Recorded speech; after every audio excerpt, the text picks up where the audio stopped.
nome é Jaque Anacleto, sou uma mulher negra, 1,62 m, cabelos cacheados, 41 anos, nem parece, e estou vestida hoje toda de preto. Meu nome é Marcela Mego, sou uma mulher preta, 1,50 m, um pouquinho acima do peso, cabelos até o ombro, e estou vestindo roupa preta com o slogan escrito Damas da Justiça. Meu nome é Carla, tenho 1,67 m, tenho mechas louras no cabelo. Hoje estou vestindo a farda da Polícia Militar, de manga comprida, caque, com a calça caque. Meu nome é Vanessa, eu sou uma mulher preta, tenho 1,70 m de altura. Hoje estou vestindo uma roupa toda marrom, tenho o cabelo com mechas e os olhos pretos. Olá, meu nome é Jaque Anacleto, advogada, assessora parlamentar e também diretora da Associação Damas da Justiça. Damas da Justiça começou com um cafezinho entre advogadas criminalistas na época da pandemia, todo mundo agoniado dentro de casa.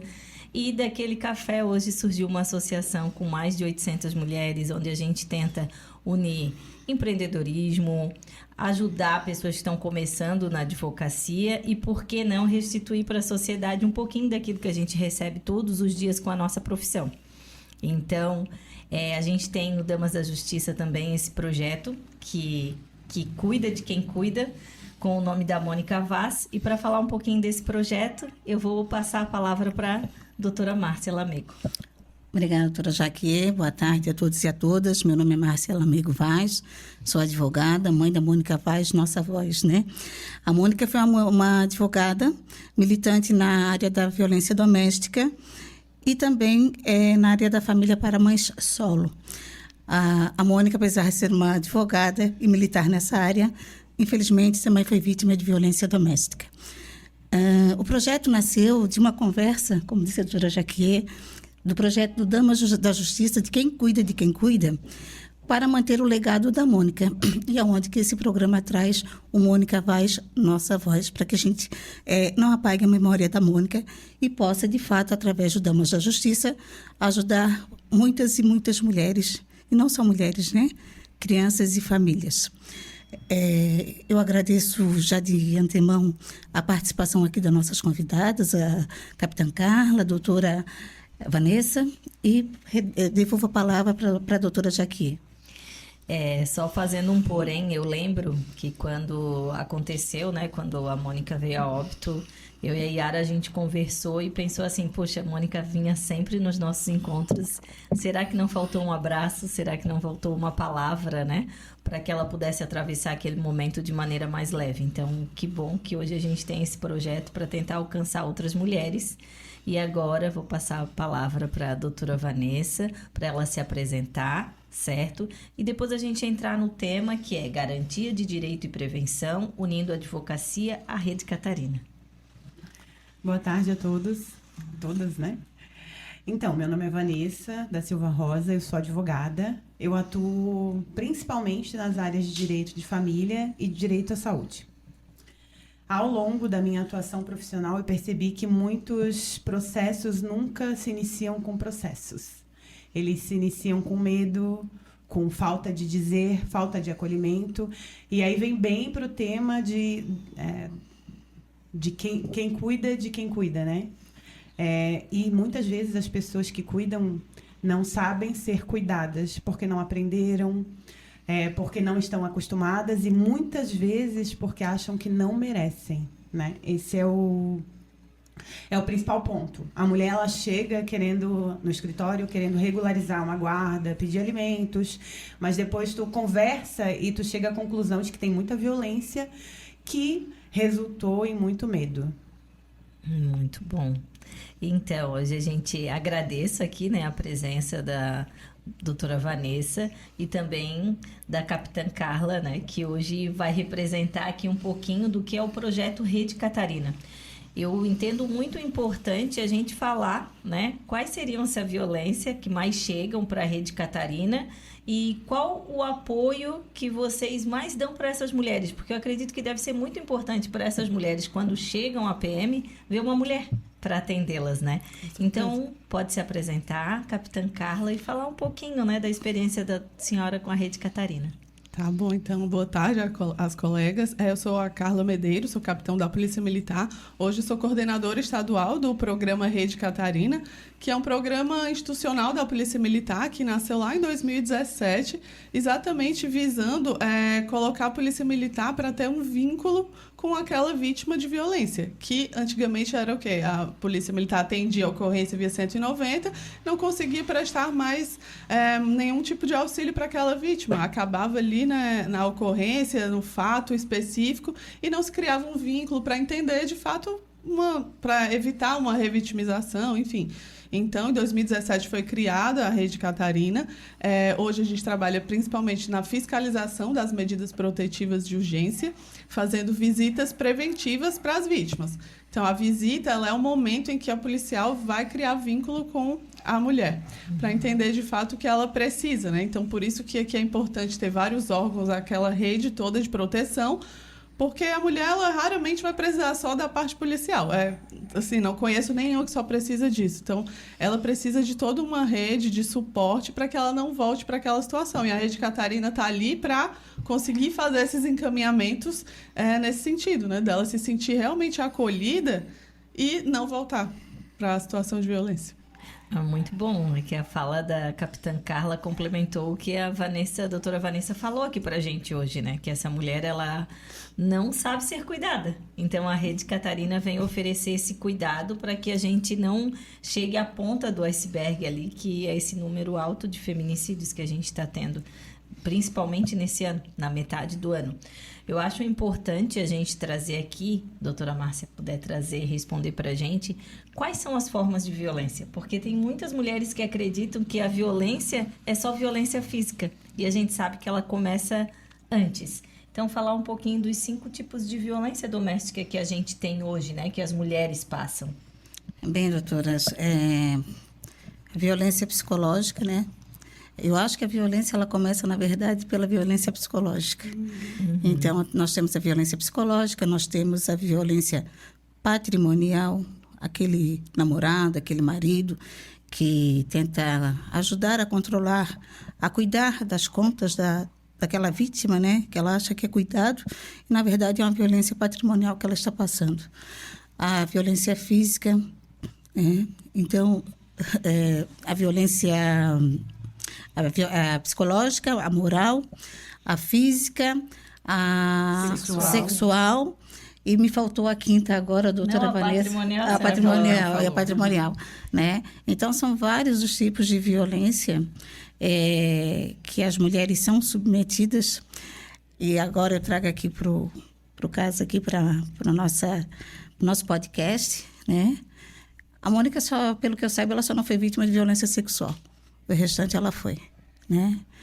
E, como eu disse no começo, uma advogada. Aí eu imagino, doutoras, uma pessoa que não tem conhecimento nenhum. Doutora Vanessa, no seu dia a dia, que a doutora também é criminalista? Eu faço alguma atuação, né? Uhum.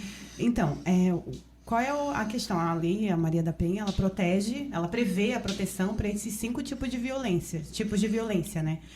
Mas eu vou te falar que a minha opinião é de que a psicológica ela é a mais difícil de ser identificada. Ainda mais quando você é uma mulher inteligente, quando você é uma mulher empoderada. Por quê? Você começa a se questionar. Não, mas isso... Talvez não esteja acontecendo. Talvez eu esteja exagerando. E aí a gente tem que identificar os sinais, né? E aí quais são os sinais? Medo constante. E aí eu nem falo de medo da violência física. Eu penso que o medo ele vai muito além. Ele vai em qualquer tipo de ameaça. Porque eu vou falar para todo mundo quem tu és de verdade. Os teus pais vão saber. Todo mundo vai saber. Esse medo, ele é um temor que muitas vezes a gente não consegue identificar. E eu falo isso enquanto mulher empoderada que sou. Mas vejo isso que é muito difícil da gente conseguir diagnosticar. E aí tem vários sinais que a gente tem que se perguntar, né? Medo constante, pedir autorização para tudo, controle do celular. afastamento da família, dos amigos. Eu ouço muito as mulheres dizerem: mas por que tu se apagou? Por que tu mudou? E aí tu se pergunta: mudei? E aí eu mudei mesmo? Não, talvez não. E aí, por isso que eu falo que a violência psicológica ela é muito difícil de diagnosticar. Não estou dizendo que é pior ou mais fácil que as outras, né? Não. É só que ela é muito difícil porque tu não se permite chegar nesse ponto. É diferente da violência física. A violência física, ela deixa traços, a sexual deixa traços, a patrimonial também deixa traços, né? Só que a psicológica deixa traços, mas não evidentes, né? Então, é muito difícil tu diagnosticar. E quando uma mulher ela começa a perder essa autonomia, normalmente já existe alguma forma de violência. Quero aproveitar a fala da doutora Vanessa e fazer uma pergunta para a capitã Carla. Capitã, não sei se tem esse levantamento, né? Se tem esses registros junto à Polícia Militar de Santa Catarina, mas dessas violências, qual que tem maior registro junto à Polícia Militar? Hoje, o maior número de violências é a psicológica. A gente vem sofrendo um avanço, né? Vem tendo um avanço em relação a determinar os tipos de violência, que antes, como bem falou a doutora Jaque, que a mulher só se entendia vítima quando ela sofria, quando deixava uma marca física, né? Visível. E hoje a gente percebe o crime de violência psicológica foi colocado no Código Penal só em 2021, ainda é recente. Porém, agora eu vejo que as mulheres estão se percebendo mais na violência psicológica, claro, ainda de forma, né, muito incipiente, mas antes era algo que a gente quase não via. E hoje elas estão se percebendo. Aí, complementando o que a doutora Vanessa falou, parece um modus operandi do agressor. Ele conquista para depois fazer o isolamento daquela vítima, né? Fazer o isolamento, controle, posse, ciúmes, que a mulher ela fica tão lá embaixo, tão no autoestima, sem nenhum tipo de autoestima, se sente tão humilhada que ela acha que ninguém não tem vida fora daquela situação, né? Que é a única coisa que ela conhece. E aí ela já não tem mais rede de apoio, porque ela foi totalmente isolada pelo agressor. E aí, só fazendo um adendo, esse ano a gente teve o 6º tipo de violência na Lei Maria da Penha, né? Que é a violência vicária, que é a violência cometida a entes queridos com o intuito de atingir a mulher. E a gente vê muito isso. Às vezes a mulher não é vítima de feminicídio, mas vemos agressores aí que matam os filhos para atingir a mulher. Isso assim, a mulher não morreu, mas ela morreu em vida, né? Então, isso aí, para mim, é uma das violências também mais pesadas, mas hoje a gente vê muitas violência psicológica e em seguida a violência física, que chega para nós. E os descumprimentos de medida protetiva, vocês têm acesso a esses descumprimentos? Sim. Tá? E esses chamados em relação à violência psicológica também ou à violência física? A violência psicológica, ela é mais... a gente consegue identificar mais durante a visita da Rede Catarina, que aí, como eu falei, que tem aquele vínculo, o encontro com a vítima, ela vai relatar, então às vezes ela relata uma situação que para ela não é violência, e aí é feita uma conversa para que ela entenda que ela está, sim, passando por uma situação de violência, né?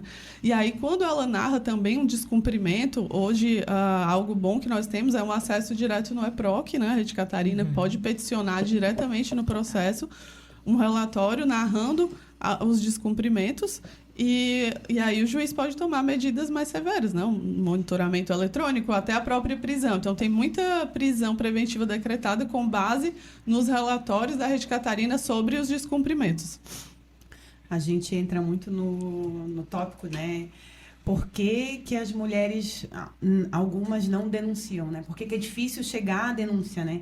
Então, a gente vê que tem muitas camadas, muitas pensam, como vou me sustentar? Vou perder os meus filhos, porque tem muita chantagem psicológica, né? Vão me afastar dos meus filhos.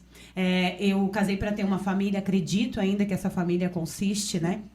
Incentivo das outras pessoas, porque ele vai mudar, porque nem sempre ele foi assim. Então, a denúncia, quando ela chega, ela foi muito pensada, muito trabalhada, e a decisão de denunciar foi muito difícil. Então, onde está o nosso papel, né? De acolher e proporcionar uma melhor experiência para ela daqui para frente, né? Isso é bem importante. Eu entendo ali com a violência moral, né? Que é o fato que os xingamentos. Que a gente, tá nervoso, tá cansado e aceita xingamentos, né? Vagabunda, ciúme excessivo. E a violência psicológica, até a capitã Carla trouxe, né? Passou a ser violência no Código Penal a partir de 2021. Porque antes a gente tinha aquela barreira que tinha que comprovar que a violência psicológica deixou algum prejuízo para a mulher. E hoje não, né? Com a inovação do Código Penal, a gente já sabe que uma mulher que ela sofre ofensas, ela acaba sofrendo algum prejuízo psicológico e a gente não precisa mais comprovar. Eu acho importante, né, que a gente traz isso. E a Vanessa trouxe algo que eu vi numa frase, define ali violência moral e psicológica muito bem. Se te isola, se te apaga, é violência. Então a gente sabe, né, quem a gente era antes do relacionamento, que era depois. Aquele relacionamento ele tem que vir para somar na tua vida. Claro que tem uns momentos difíceis, mas se ele não vem para somar, se ele mudou o teu jeito de se vestir, o teu jeito de se comunicar, o jeito de ter uma rede de relacionamento, como é bom a gente estar com amigas, né? Então a Rede Catarina, eu acho que ela vem para isso, né, Capitã Carla? Para que a pessoa que ficou sem uma rede de apoio entenda que ela não está sozinha, né? É um olhar feminino, é um olhar diferenciado da polícia, né? É muito importante, eu achei muito interessante e mesmo sendo advogada, fiquei surpresa que a Rede Catarina, ela tem essa abordagem também de ir até a casa das vítimas e fazer esse acompanhamento para que ela não volte para o ciclo de violência. Exatamente. Foi comentado aqui, né? Pessoas que são advogadas, altamente instruídas ou médicas, juízes, a gente sabe que não tem classe para violência. Então, você pega, geralmente, uma mulher, imagina, né, que não é tão instruída e nem sabe os próprios direitos. Nós mesmos, às vezes, não sabemos tudo que tem à disposição da mulher.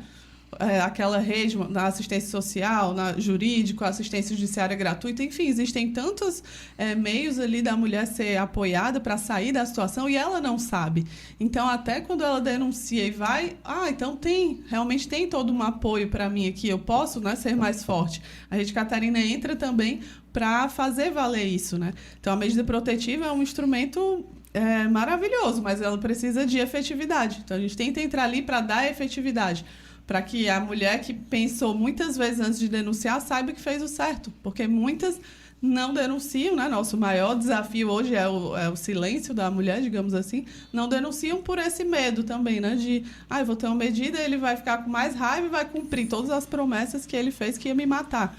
Então, quando a gente mostra, tanto em estatísticas, né? Ano passado, 90% das vítimas de feminicídio não tinham nenhum registro policial nem medida.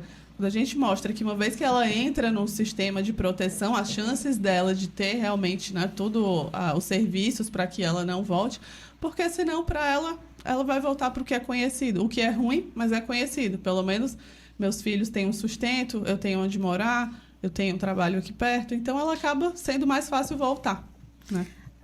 Aproveitar a sua fala, o silêncio ali, né? Falou em silêncio, tudo.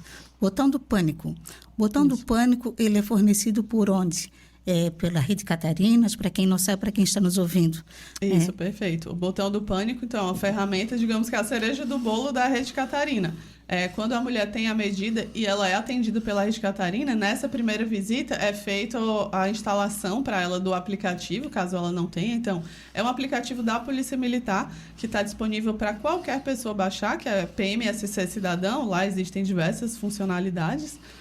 E para a mulher vítima de violência doméstica tem o Botão do Pânico. E ele é ativado pela guarnição da Rede Catarina, num sistema que nós temos. E aí a mulher é orientada em quais situações que ela pode usar, que é quando há o descumprimento de medida, que ela está passando por uma ameaça ali à sua integridade física, moral, enfim, que ela está se sentindo com medo.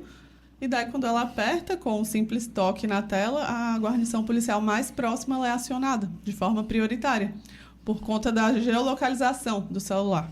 Então, a mulher precisa ter internet, precisa estar com a localização ativa, então a Polícia Militar consegue chegar a tempo. Então, nós temos diversos casos de sucesso em que foi conseguindo chegar a tempo e até evitar um feminicídio.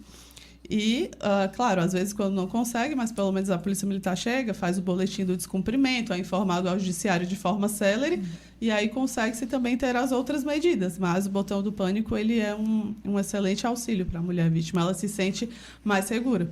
Nós estamos falando de sistema, botão do pânico, né? E sistema também de trabalho aí da Polícia Militar, da Rede Catarinas, Poder Judiciário. Uma pergunta também, que pode haver, pode acontecer, eu não sei se é comum acontecer. A mulher teve medida protetiva deferida, né? E se a Rede Catarinas não entrar em contato com ela? Ela não vai ter direito quer dizer, não é que ela não vai ter direito, ela não vai ter acesso ao botão do pânico, não vai ter acesso a essa conversa, essa escuta, essa troca, né? Sim. Essa mulher que teve a medida protetiva deferida e que não teve esse conhecimento da Rede Catarinas, como que ela procede? Certo. Por exemplo, às vezes a Rede Catarina demora muito a entrar em contato, algo assim, né? A gente tenta ter uma parceria o mais forte possível com outros órgãos para que quando ela seja atendida em algum órgão, já seja falado para ela sobre o botão do pânico, já seja enviado também o contato funcional da Rede Catarina. Então, em diversos locais, na medida protetiva, sai o telefone funcional da rede para que ela entre em contato. E aí é algo que é um trabalho nosso ali a nível de coordenação para deixar isso o mais alinhado possível, para que ela saiba que existe aquilo e caso... o ideal é não demorar, mas a gente sabe que acontece de ter, assim, alguns lugares tem demandas muito altas e esse primeiro contato com a vítima demora um pouco, realmente. E aí ela conseguir ir no batalhão, se for preciso, alguma coisa nesse sentido de ela fazer esse contato, também é possível. Mas o ideal é que ela receba o contato da rede e o mais rápido possível, né? Aí, no caso de não olhar na medida protetiva, que tem um telefone ali que ela possa entrar em contato. Então, é isso, né? Isso, do essa juiz informação. já, na medida, já explicar o que ela tem direito, aí ela pode ou ir no batalhão ou ligar para a Rede Catarina. Quebrando aqui um pouco o protocolo, eu queria até agora fazer aqui um elogio para a Polícia Militar de Santa Catarina, a Rede Catarinas, até mesmo nessa questão do botão do pânico, porque eu já tive cliente feminina, com medida protetiva deferida, apertou o botão do pânico e rapidamente a polícia chegou na casa dela, rapidamente a polícia adentrou a casa dela, frente à necessidade que era iminente, né? Então, assim, deixando aqui, em nome do Damas da Justiça, parabéns à Polícia Militar por esse trabalho tão bem desenvolvido, né? Agradeço, né, em nome do programa. A gente sabe como toda tecnologia, às vezes existem falhas, nem sempre, né, vai conseguir chegar, mas acredito que temos bastante sucesso. Ano passado, a gente teve um caso bem emblemático em Blumenau, não sei se vocês vão lembrar, num posto de gasolina. Foi notícia nacional. A vítima trabalhava nesse posto de gasolina. No Dia das Mães, ela sendo mãe, o agressor chegou lá com um balde de combustível e jogou nela. Ela estava no caixa atendendo. Quando ela visualizou ele aqui, ela apertou o botão já. Ela foi bem esperta. E aí ela estava na fila atendendo, apertou o botão do pânico, ele jogou o balde de combustível, não sei se era querosene, nela. Ela ficou toda molhada, saiu correndo, eles tentando arriscar os palitos de fósforo. E na hora que eles correm, que ele corre atrás dela, a polícia já está chegando. E aí conseguiu efetuar a prisão. Então, são casos como esses que a gente fica, né, feliz, obviamente não dela ter precisado, mas que a gente poder falar, né, que realmente é algo que é efetivo. Enaltecendo o trabalho da Polícia Militar e da capitã, eu, enquanto advogada, eu fico muito tranquilizador saber que tem um sistema funcionando, que o direito ele não faz nada sozinho, na verdade, né? Que a atuação integrada entre a advocacia, a Polícia Militar, a assistência social, o Ministério Público e o Judiciário aumentam as chances das mulheres saírem desse ciclo de violência. Eu acho que é muito confortante mesmo para as mulheres que estão nos ouvindo saber que sim, o sistema funciona, porque normalmente o que vem ao nosso conhecimento é quando não funciona, é quando não chega a tempo. Sim. Então, esse dado que a capitã Carla trouxe de que apenas 10% das vítimas de feminicídio não tinham medida protetiva, isso é muito importante, né? Então, foram vários feminicídios que quem vai e denuncia, acaba recebendo a proteção do Estado. Então, a gente tem que fortalecer isso também. A gente sabe que nunca vai ser 100%, como a doutora Vanessa falou. A gente precisa de uma rede, a Lei Maria da Penha fala isso, né? Ela é uma lei diferenciada por isso, porque ela não traz só uma punição. Ela fala de políticas públicas, ela fala de conceito e tudo mais. E ali fora, antes da gente entrar no podcast, a gente falou um pouquinho do que seria violência patrimonial no caso, porque a gente estava trazendo aqui os nossos casos, a gente que é advogada, o tradicional pai que não paga pensão, né? E eu acho que é importante a gente falar um pouquinho também que não é só uma dívida, é também uma violência patrimonial, né? Que normalmente a pessoa que não paga ali a pensão, ela quer de uma certa maneira maltratar aquela mãe que está ali passando todas as dificuldades para cuidar do filho que da melhor maneira o seu possível. Tempo, 24 horas por dia, que vive, respira o filho, e a troca, o que recebe é uma tentativa de punir.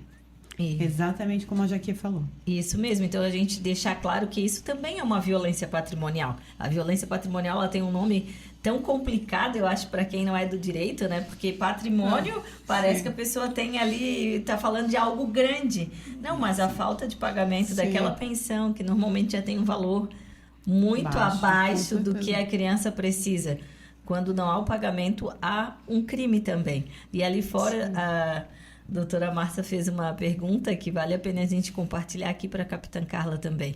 Ai, que a gente demora, né, doutora Vanessa, para conseguir o bendito mandado de prisão, a doutora Márcia sabe. Muito demorado. Mas quando a gente consegue falar para a vítima, né, a doutora Márcia pode fazer a pergunta que fez para a Capitã Carla ali fora. A pergunta é a seguinte, capitã. Mandado de prisão em aberto. Eu consigo ligar para a Polícia Militar de Santa Catarina e falar: policial, o fulaninho que tem um mandado de prisão em aberto, pode conferir aí. Está em tal local, está aqui na minha frente agora. O que a Polícia Militar faz nessa situação? Informação caindo no colo ainda. O que o nosso policial mais gosta é prender, né? Vamos lá, prender. A gente sabe que o criminoso não é igual aos criminosos que a gente está acostumado, mas tendo um mandado de prisão, a informação da prisão, do local que ele se encontra, chamando a viatura vai até o local e efetua a prisão. E realmente, complementando o que a Jaque falou, que a informação é muito importante por isso, porque a violência patrimonial, às vezes, nem se entende. Será que eu destruí meus documentos pessoais? É uma violência patrimonial. Eu atendi uma mulher que ela era manicure, ele destruiu os objetos dela de trabalho. Isso é clássico, né? Uma violência patrimonial clássica, mas às vezes ela está intrínseca nisso, no não pagamento de uma pensão, no destruir um documento e, enfim, vários outros tipos de situação que a informação para ela é importante para ela saber, realmente eu estou sofrendo uma violência, né? Patrimonial, isso é muito importante, né? Que a gente tente, de alguma maneira, deixar mais simples, mais mastigado esse consentimento. A gente falou ali também da violência vicária, que é uma inovação, né? Eu acho importante que a gente deixe claro ali, quando diz, vou tirar a guarda de ti, vou dizer que tu é isso, vou dizer que tu é aquilo, isso também é uma violência vicária, tá? Usando a criança como uma arma. Sim, não quero perder o meu filho, né? Não quero perder minha vida, né? Porque para a mãe os filhos são a vida, né? Eu não quero perder. Então, talvez não seja a hora de denunciar. Talvez eu consiga suportar mais um pouco. E aí, esse suportar mais um pouco pode ser a diferença de estar ou não viva, né? Sim, ela abre mão, a mãe, né? Abre mão da sua integridade física, psíquica em prol dos filhos. É algo assim incrível. E por isso que a gente vê, às vezes, tantas pessoas de fora que não entendem, né? Julgando, porque não denunciou antes, passou anos numa relação. E as pessoas não entendem a complexidade que é estar numa situação de violência doméstica, né? Não culpam o agressor, né? Sempre Por mais que ele não fácil. parou de agredir, né? Muito mais Não fácil. é? Com culpar certeza. a A vítima. culpabilização da vítima é sempre, só sempre, né? Eu recebi muitas mães, e acho que vocês também ouviram, que diziam assim, não, eu nem vou atrás de pensão, porque daí ele não visita. Acha que uma coisa tá ligada à outra. Daí pensa, não, eu fico sem pensão, eu trabalho 2, 3, 4 vezes mais, eu não vou cobrar a pensão, porque daí ele também nem visita e a gente fica livre dele. Mas é importante a gente deixar claro que mesmo sem pagar pensão, ele pode visitar o filho. E vice-versa. E vice-versa também, para que não deixe de ir atrás, né? Porque está deixando a vida dele fácil e sobrecarregando Uma coisa que eu tua. sempre lembro às minhas clientes é que o direito, na verdade, não é dela. O direito é da criança. Da criança. Né? Verdade. Então, na própria medida protetiva, se não tiver lá o filho especificado, ele vai ter o direito. E aí é onde complica, né? Porque tem que achar um terceiro para intermediar e não ficar tendo esse contato entre o autor e a vítima, né? E aí, realmente, ele não perde o direito de visitar as crianças por conta da medida, né? Sem quem tem a rede de apoio, né? Uhum. E tem a Exato. convivência. E eu acho Sim. bem importante que agora é algo novo também. Eu já advogo há 19 anos. Antes é assim, ele é um marido ruim, mas ele é um bom pai. Não, hoje a gente já está indo para uma linha que não existe, não tem como né? separar. Porque, claro, mas o relacionamento pode não dar certo, claro. Sim. Mas tem uma frase até de internet, mas que vale a pena a gente dizer, né? Quem gosta do fruto não machuca a árvore. Então, pode terminar, o relacionamento pode não dar certo, fato. Porém, tem que preservar essas crianças. E preservar não é brigar na frente da criança, não é deixar de pagar pensão, não é deixar de visitar. Porque deixar de visitar, acho que vocês já passaram por isso também. Às vezes a criança fica com febre, com falta do pai. E a mãe, vou ligar. Porque E ela às faz vezes tudo pelo filho. E É às que a vezes criança o pai tem uma faz rotina, né? de propósito. Não vou pegar o final de semana, porque também não vou deixar ela sair. Não vou deixar ela ter um momento não mãe, né? Então, Sim. eu vejo muito isso. E aí é uma luta nossa com o judiciário, porque não há juiz que obrigue o pai a estar com o filho quando ele não quer estar com o filho. Não tem multa, não tem nada. Até existe uma medida judicial que a gente pode adotar, que é pedir uma indenização por abandono afetivo, mas na prática não alcança a cliente no imediato, né? Não alcança a cliente, eu digo não a mãe, eu não alcança a cliente, a criança. Porque, como eu disse, o direito dos alimentos é da criança e o de visita, de convivência também é da criança. O financeiro não vai curar o psicológico dessa criança. Não. Né? E infelizmente, tem pessoas que fazem isso. Ou pagar a pensão fracionada, não pagar a pensão em dia. A criança depositar a pensão no último horário possível. A criança é sujeito de direito, né? E a criança tem direito a ter uma rotina. A criança tem direito, sim, de saber da convivência dela, de saber com quem que ela vai para a convivência, com quem que ela não vai, para onde ela não vai. A questão também marcou o horário, chegar no horário, porque aquela criança está esperando, porque aquela mãe já preparou aquela criança para aquela saída, dizendo vai passear, ou vai ficar, ou vai morar, ou vai dormir, mas ela já preparou aquela criança para aquela saída, né? E às vezes a criança se frustra. E esse problema não vai ser curado, como a doutora Vanessa falou, por uma ação de indenizatória por abandono afetivo, né? As consequências para aquela criança já são inimagináveis. Da criança, tanto que sofre ali num lar de violência doméstica, né? Apesar de não ser diretamente contra ela, mas o que ela sofre ali psicologicamente. E essa questão da culpabilização da mulher, né? Porque o pai muitas vezes vai falar para o filho que, tua mãe abandonou a família, tua mãe isso, tua mãe aquilo. E às vezes vai, né, querer entrar na mente e a mulher também não quero que meus filhos também se voltem contra mim. Às vezes a criança ou o adolescente ali ainda não entende muito bem a situação, né? Então, é algo assim muito complexo, a questão da família, né? Para a criança ali que está... E aí a gente entra na esfera da alienação parental, que é muito presente nas questões de violência, nas questões da família, né? E que só quem sofre é a criança. E aí eu falo nos dois lares, né? Enquanto eu estou com as minhas filhas, eu não posso falar mal do genitor, e quando ele está com elas, ele também não pode falar. Tem que preservar a figura materna e a figura paterna, porque esse preserva o psicológico da criança, né? E a gente vê que mais tarde, quando esse psicológico não é preservado, as crianças adultos desenvolvem alguns outros problemas, né? Feridas que não cicatrizam. Verdade. Outro ponto, a gente falando das 5 tipos de violência, até a doutora Márcia falou, né? De violência sexual. Às vezes, orientando ali a cliente, ela se surpreende e fala, não, eu sofri todos os tipos de violência, né? Uma cliente uma vez ligou, desabafando, assim, é uma cliente que ainda não consegue denunciar. Então, eu ouço, eu sou ouvido e sem julgamento, porque julgamento ela já ouve de monte por aí. Eu acho que é importante a gente ter isso. Ela disse, não, eu estava tomando banho e ele, não usa mais anticoncepcional que eu quero ter mais filho.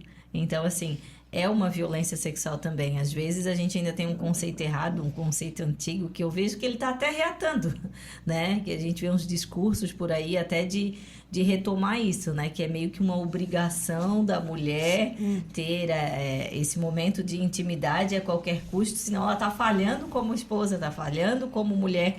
Então é importante que a gente diga que, independente de um relacionamento, existe uma violência sexual também, que a violência sexual não é só na rua, né? Não é só um desconhecido que possa vir e aferir a tua dignidade sexual. Ela também acontece e muito dentro de um relacionamento, né? Ele quer ter filhos. Já ouvi casos que antes da reforma do Código Civil utilizavam o próprio Código Civil para exigir o ato sexual, né? Uhum. Esse dever, como se a mulher tivesse um dever, né? Também, uma mulher que eu já ouvi um relato de que muitas vezes ela acordava à noite e ele estava praticando o ato com ela dormindo. E ela acordava e se percebia. E aí, na hora, não entendia muito bem o que estava acontecendo. Tinha vergonha de falar, de confrontar. E depois é que se percebe, poxa, eu sofri tanto violência sexual nesse quesito também, como a patrimonial, né? São tantos atos que podem configurar e às vezes não se percebe. E a vergonha também de falar, né? Muita vergonha, um tabu muito grande para se falar sobre isso ainda. Eu acredito que vocês tenham visto, não aconteceu no Brasil, até esqueci agora qual o nome, que foi uma senhora, né? Que ele... A Gisele. Que o marido, ele dopava ela, aí chamava outros homens para manter relação sexual com ela enquanto ela estava dormindo, e ela podia ter preservado ali a identidade dela e tudo mais. Ela disse, não, eu vou jogar o constrangimento para lá, porque eu fui vítima, não foi eles. Mas eu acho que ainda falta essa consciência na gente, assim, mulheres de todas as idades. Não é uma vergonha eu sofrer uma violência, é uma vergonha para quem praticou. Claro que a sociedade ainda tem que evoluir nesse quesito, mas eu acho importante a gente falar um pouco sobre isso, que a violência, a Capitã Carla já trouxe aqui, a doutora Márcia também, lembrei da Mônica, já falou aqui que independente, e a Vanessa também falou, são mulheres inteligentes, são mulheres empoderadas, mas sim, podem estar pode estar sendo vítima de violências, de vários tipos de violência. Isso não te diminui como mulher, né? Eu acho importante a gente falar um pouquinho disso também para encorajar as pessoas, se não denunciar, porque eu digo isso também, que denunciar às vezes não precisa ser uma obrigação, mas primeiro se proteger. Então, para que a gente fale um pouquinho para encorajar essas mulheres. Tanta coisa, né? A gente é obrigada a muita coisa. Eu tenho que fazer isso, eu tenho que fazer aquilo. Então, a pessoa às vezes sente na obrigação de denunciar, mas o sair desse ciclo é mais importante. E dar o primeiro passo, né? Eu consigo. E a gente dar o primeiro passo para sair desse ciclo de violência é definitivamente muito mais importante. Sim, respeitar o momento da mulher, né? Se a gente já chegar com uma abordagem, mas você tem que denunciar, tem que fazer isso, a mulher ela vai ficar, às vezes, né, acuada, não vai querer denunciar. Isso tem que ser falado com ela em vários momentos, né? Explicar a importância da denúncia, mas, claro, sem trazer essa obrigação e esse peso, né? E sempre respeitando o momento dela, porque, imagina, a vida que essa mulher que é vítima de violência já passa, é um turbilhão de coisas. Aí pensar isso, então eu tenho que denunciar, tenho que isso. Claro, temos que falar da importância da denúncia, mas ela tem que ser respeitada, né? A sua autonomia. Porque formalmente a gente pode pedir a medida protetiva, né? A cliente, a pessoa que está passando pela situação de violência, ela pode pedir a medida protetiva e lá no questionário está escrito. Pode representar criminalmente, isso virar uma ação penal, ou pode só ficar na medida protetiva também. Vai ter algum prejuízo para a Rede Catarina se a pessoa não levar essa ação penal adiante? Nenhum. Hoje a gente sabe que a medida não está vinculada a BO, a inquérito, nada, né? Então a importância da informação de ela saber, não é uma condenação para ele. Às vezes a mulher tem esse instinto de querer proteger, não quero prejudicar ele no trabalho, enfim. não vai ser uma condenação para ele, vai ser apenas uma proteção rápida que ela precisa. A mulher ela não pode esperar, né? Então, ela entendendo isso, mas tendo a medida que aí a gente pode, né, chegar ao nosso conhecimento e ter diversos encaminhamentos, é importante ela saber que a medida por si só é um alívio para ela, sem precisar representar uma condenação, né, para ele. Até é importante a gente falar isso, às vezes, como sobre violência sexual, né? Fora da Maria da Penha, que já atendi como criminalista. E às vezes elas vêm, não, eu quero colher as provas e na delegacia disse, não, primeiro vai no hospital. Né? Porque existe um protocolo do SUS para as vítimas de violência sexual. Então, ali, primeiro, eles vão atender, vão ver como ela tá e depois respira e denuncia. Eu acho que o nosso foco, quando a gente fala de violência doméstica, é proteger aquela mulher primeiro. Não só punir o agressor, claro que isso vai ser uma consequência, mas o foco é a proteção da mulher. Então, se vocês quiserem trazer um pouquinho sobre isso, né, que não é punir, a lei tem muito esse restício de que a Lei Maria da Penha está prejudicando os homens, e não, o que vocês têm a falar um pouquinho sobre isso, de que não, o intuito sempre foi proteger as mulheres. Ali a condenação é uma consequência do ato, né, que aquela pessoa fez. Exatamente. Se ele cometer um crime, a gente tem que pensar no viés punitivo como algo de imediato, que não dá para esquecer disso, né? Mas no intuito que, na verdade, o que a gente quer é mudar um pensamento social, uma cultura em que não vai mais precisar ter aquilo, né? Viver num mundo em que a gente não precise mais pensar em violência doméstica. A gente precisa esquecer, fazer com que as pessoas que cometem essa violência doméstica esqueçam que porque muitas vezes, na verdade, em todos os casos, a mulher ela é tida como propriedade. Ela não é um ser de direitos, né? Ela é uma propriedade do ex-companheiro, do companheiro. Então, ela não tem direitos. O direito dela é servir a mim, estar comigo e com mais ninguém. Exatamente. E o momento, né, puxando esse mote aí, o momento que a mulher mais sofre o risco de vida é quando ela decide pôr o fim no relacionamento. Então, aquele momento é que ela mais vai precisar de uma rede de apoio. Porque quando o agressor descobre que não vai ter mais volta, ou enfim, até ela já está num outro relacionamento, que a mulher tem todo o direito de estar, certeza. E aí ele vai cometer o pior ato, né? Então, o momento que ela está mais em perigo é quando ela põe o fim. Enquanto ela está aguentando, ele ainda vai continuando com as agressões, né? Mas aí, quando ele vê a questão da posse, não é mais minha, aí ele vai querer cometer o feminicídio. É aquela frase, não vai ser minha, não vai ser de mais ninguém, né? E a mulher tem que saber sair da situação, né? Nós fizemos o podcast de junho, foi mês de junho, se eu não me engano, foi sobre o vicaricídio, inclusive, né? E a convidada que nós tivemos, eu não me recordo agora muito bem o nome dela, mas ela era uma vítima de vicaricídio, né? E ela fez uma fala muito interessante, que ela disse, eu fui esperta, ela assim, eu fui inteligente, esperta, alguma coisa que ela fala, mais ou menos, porque eu peguei e soube sair. Ela disse, a mulher tem que saber sair.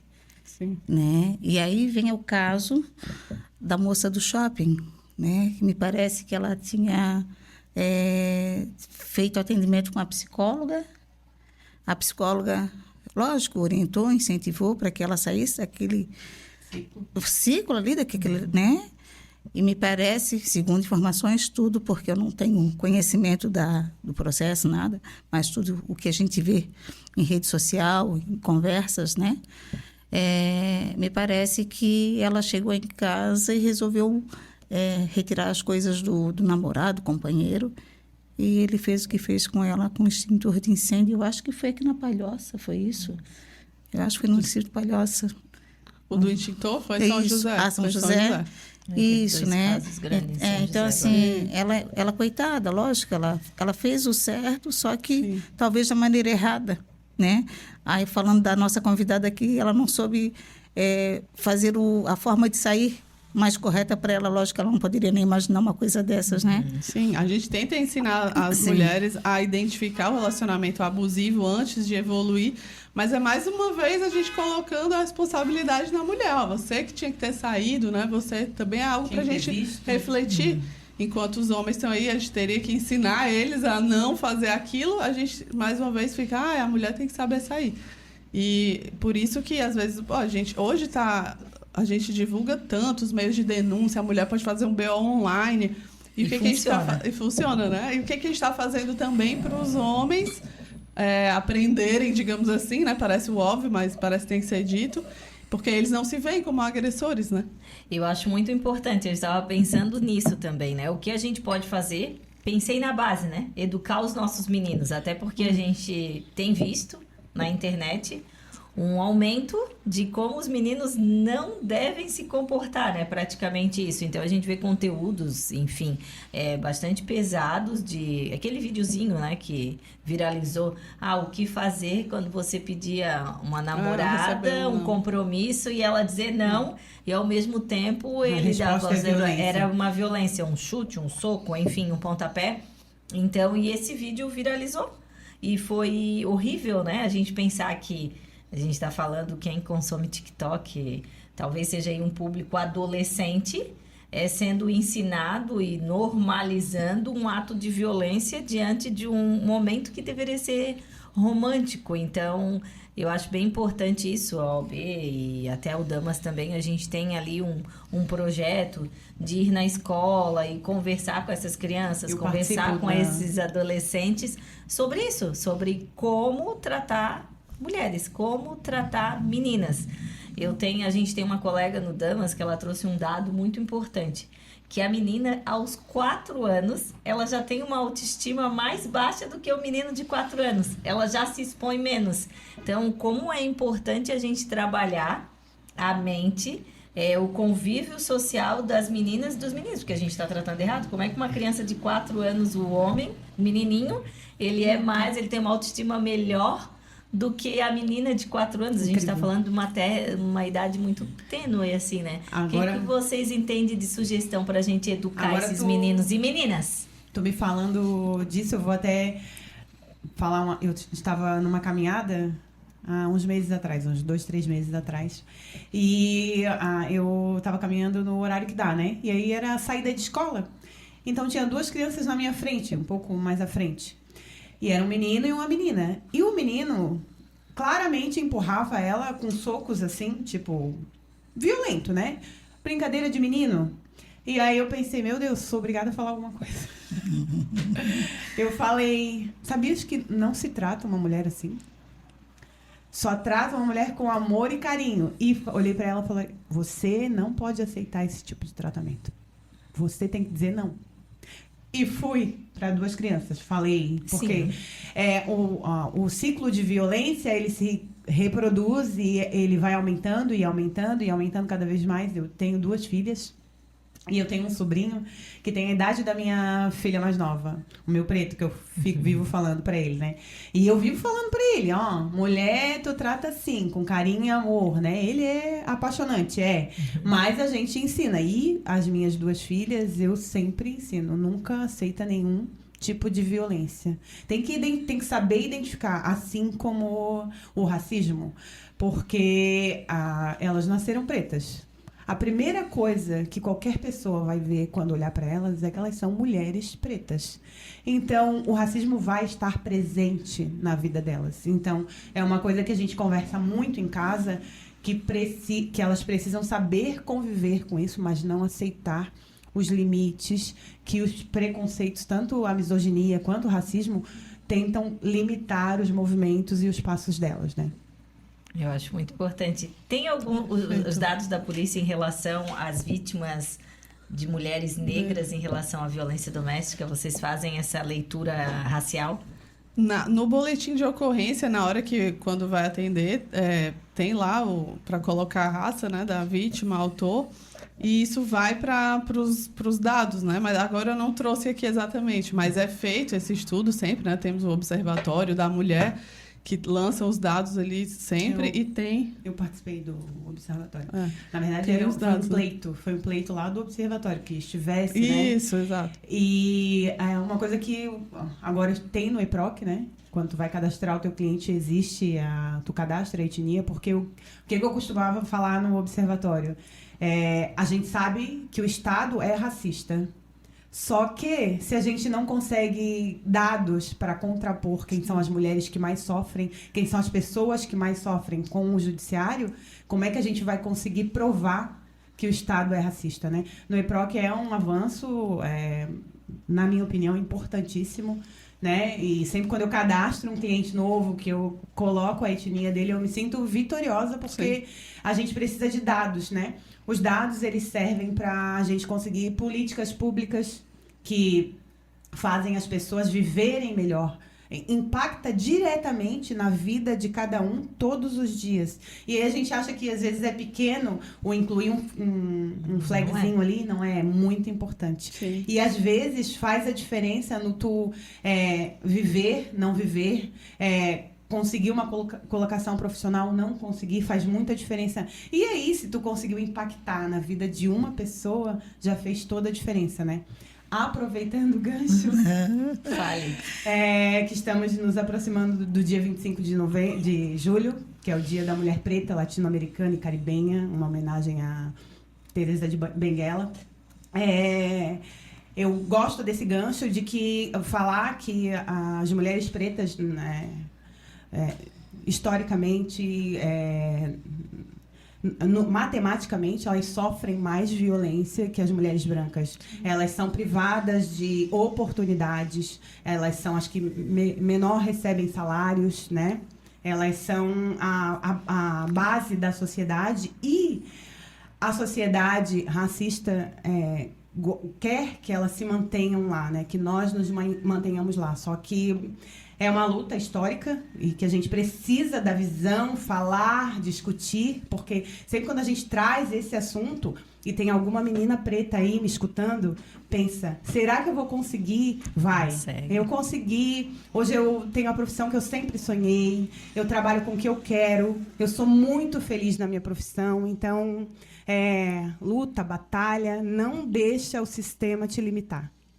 Isso é importante porque, sobre o observatório, que a capitã Carla estava falando, eu assisti uma palestra, até foi do Damas, com o Ministério Público, e a promotora de justiça falou. Hoje as mulheres que mais sofrem violência são as mulheres da base, mulheres pretas com baixa escolaridade e baixos salários. Então, quando a gente, vindo ao contraponto do que a internet fala, então hoje a mulher que estuda, a mulher que trabalha, ela tem mais chances de não ser vítima de violência. Por mais que possa ainda ser vítima de violência, mas a mulher que mais sofre é a mulher preta, com baixa escolaridade, com baixo salário. Então, quando a gente fala para uma mulher, trabalha assim, estuda assim, tenha bom salário, seja independente financeiramente, não é um discurso de tentar diminuir os homens, como as pessoas vêm falando, né? Como tem muito discurso político que fala. A gente está dizendo para essa mulher, você tem menos chances de sofrer violências. A senhora concorda com isso, capitã? A própria luta feminista, desde o início ali, ela protege muito a mulher branca, né? Então, depois é que se foi. A mulher branca que sofre violência é totalmente diferente da mulher preta que sofre violência, ou da mulher preta lésbica que sofre violência. As interseccionalidades, né, que nós falamos. Sim. Então, quando a gente pega fatores que vão aumentando a vulnerabilidade da mulher, e sim, ser preta vai aumentar, a gente tem que atuar de forma diferente. Então, sem dúvidas, é algo que eu concordo muito. Aproveitando a fala da doutora Vanessa, ali quando falou da questão do judiciário, que agora a gente clica e informa se a pessoa... A etnia, né? Eu, na verdade, eu desconhecia até esse campo ali do judiciário no protocolo muito, né? Eu tenho pessoas para protocolar lá no escritório. Mas eu penso que talvez seja o início... para que o Poder Judiciário possa, de fato, aplicar o protocolo para julgamento com perspectiva de gênero e de raça, né? Perfeito. Que a gente não, infelizmente, pelo menos eu não tenho visto muito, né? Eu tenho utilizado nas minhas peças. Sim, a gente principalmente solicita. O de gênero, né? Porque gênero, o racial, ele é mais novo. Sim. Já é difícil de tu conseguir implementar o de gênero, que já é mais antigo. Agora, o de raça é mais difícil ainda, né? Uhum. O que é o protocolo para julgamento sob perspectiva de gênero, né? O juiz, enquanto ele vai julgar, ele tem que levar em consideração que é uma mulher. As especificidades de ser uma mulher nessa sociedade.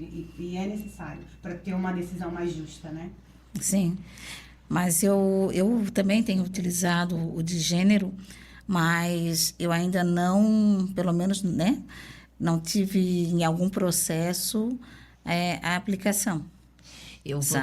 Vou compartilhar semana passada, que eu penso também. Claro, a gente está falando aqui de violência de gênero. Mas a gente sabe, quando a gente fala de privilégios, tem uma escada. Então, assim, o homem preto, eu até digo, se una às mulheres, porque tu também não tens essas vantagens que o homem branco tem na sociedade. E semana passada eu tive uma audiência de instrução e julgamento, um caso de racismo, e a juíza Carolina e o doutor Jadel, promotor de justiça da 40ª Promotoria, e foi usado pela primeira vez. Eu fiquei até emocionada. Então, foi usado numa audiência de racismo o protocolo de perspectiva racial, né? Olha. Então, e foi bem legal. Vou abrir um parênteses aqui, que eu acho que racismo está ligado a gênero, onde a juíza colocou muito bem isso. Foi um homem preto, bem-sucedido, que ele foi impedido de entrar na casa dele, no condomínio de luxo que ele mora. E um homem branco se sentiu ali na posição de pegar o lugar do porteiro. O porteiro estava do lado, mas barrou ele e tal. E a todo tempo, ele e a esposa se sentiu assim, tipo, não. Eles trouxeram, eu enfatizei isso nas alegações. Você não pode ficar chateado, né? Então, e foi muito importante ter pessoas brancas que tiveram essa leitura. E ela disse, não, a sua atitude foi arrogante, foi soberba. Então, demonstrando claramente o que é uma atitude de racismo e foi condenado. Então, a gente trazer essa ideia, né? O que é machismo, o que é misoginia, o que é racismo? É a ideia de superioridade. A partir do momento, o homem sente melhor que a mulher. Aquela ali, como a doutora Vanessa falou, não é um sujeito de direito, ela tem que assumir isso. E eu não sei se vocês se incomodam, mas eu sou obrigada a trazer essa pergunta, né? Essa ideia de submissão. Que a mulher tem que ser submissa. Parece algo inofensivo, mas não é. Porque a gente está tratando justamente o que eu falei agora. Racismo, que eu me sinto melhor porque sou uma pessoa branca. Machismo, misoginia. Eu me sinto melhor porque eu sou um homem. Então, o que vocês acham desse discurso sedutor da internet? Que todo mundo pode ficar milionário? Que... Como é bom ter um homem provedor. Como é bom ter um homem provedor. A economia está propícia aí para ter uma pessoa provedora. E a submissão feminina. Como é que vocês veem esse discurso da internet dentro do nosso tempo que a gente está falando aqui? Hoje voltou muito, né, esse tipo de discurso. E até assim... O que é que hoje gera violência? É diferença, é desigualdade. A partir do momento que coloca a mulher em uma posição inferior, aquilo ali vai gerar uma violência. Então, da mulher ela ser dependente porque ela não tem escolha, aí a gente tem que ver o perigo, né? Agradeço, né, novamente o convite. É um tema sempre muito delicado, mas aqui a gente conseguiu trazer de uma forma super natural. Acho que o meu recado vai muito nesse sentido, de nós como sociedade nos entendermos também responsáveis pela violência. Não existe mais achar que é algo restrito à família. Hoje a gente já tem que pensar como que a gente pode agir para ajudar a mulher. E para que ela tenha esse encorajamento de romper o silêncio. Eu vou finalizar aqui a minha fala, aproveitando a fala da capitã Carla, mas eu quero fazer uma quebra de protocolo aqui.